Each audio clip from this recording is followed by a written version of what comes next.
Welcome. I hope you are unstoppable today and very tulis on this Wednesday, July 15th, 2026. Reflecting Light. 1. There is a paradox that scapegoats of narcissistic abuse must contend with. On one hand, when you handle the abuse with stoicism, grace, and composure, others may assume nothing was ever wrong. If your pain is invisible, so was the abuse. On the other hand, if the trauma catches up with you, if you break down, develop anxiety, depression, or PTSD, suddenly you look like the unstable one. And to outside observers, that just seems to confirm the predator's narrative, that you were the problem all along. This is how scapegoats can be re-traumatized, and how narcissists can get away with it if you let them. One's ability to communicate it and spread awareness is an important step to overcome the abuse and to help others. 2. On the psychology of projection. Their insults are a manifestation of their own issues. When a toxic person hurls an insult at you, hits you with a short-sighted criticism, or accuses you of malice without basis, it can feel very personal. It is designed to make you shrink, defensive, and introspective, and yet, such accusations are most often confessions. When a person cannot tolerate the reality of their own flaws, they must cast them outward. They take their own shame, inadequacy, or hidden malice and project it onto you. If they can convince everyone, including you, that you are the selfish, unstable, or dishonest one, they don't have to face the broken mirror of their own character.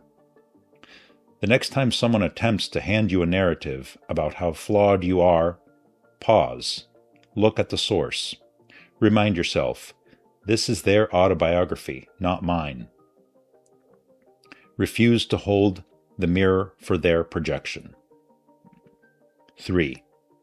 Being ethical and moral is paramount, but it alone will not protect you from wolves. Being strategically useful will. Out in the real world, you are not judged by your heart.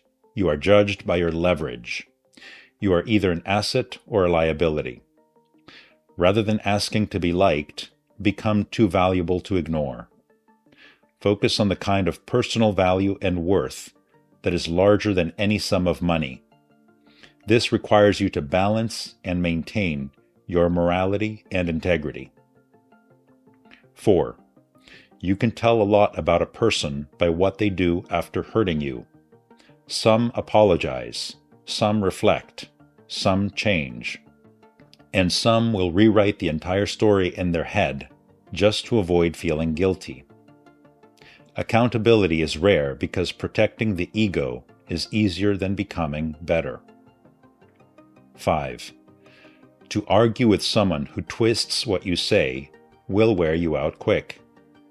If conversations with such a person end with you defending yourself instead of fixing the issue, that's when you realize it was never about understanding you. It was about controlling the narrative. Objectivity is key and becomes a vehicle of truth that anchors you in reality and clears out manure. So, arm yourself well. Accountability is achieved when each can explore, how did I contribute to this problem, more so than blaming.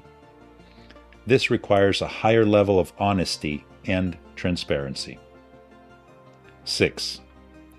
There is a silver lining you can access when you shift from treating your childhood as only damage and start using the good it built in you.